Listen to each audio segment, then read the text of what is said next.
Okay. Meron pong dalawa po silang nag-aabang dun sa labas, sa sasakyan. Then may dumating po na pulang sasakyan. At yung pasahero po ng sasakyan na yon lumabas po at sinaktan po sila. Ang nakasakay doon, allegedly, is yung manager nila at mga kamag-anak. Opo. Yung manager may ari din. Dati po siyang may-ari po ng kumpanya. Pangalan lang po sa kanya, dati nakapangalan. Tapos nawala po siya, tapos bumalik po siya ulit. So, ang kino-complain natin, anong pangalan ng kumpanya?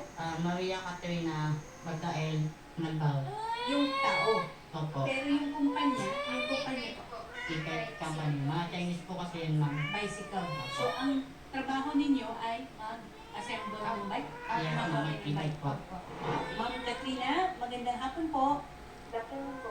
Ano po ba ang masasabi ninyo tungkol dun sa video na napakita namin? Ma'am, paunahan ko lang ha. Sige po. Kasi si Jennifer, hindi lang naman ako kaaway na dito. Halos lahat ng empleyado dito sa Ikay. Okay. Tapos, regarding dun sa nare-reklamo nila, narinig ko sabi ni Rosa, hindi ko lang in-explain sa kanya yung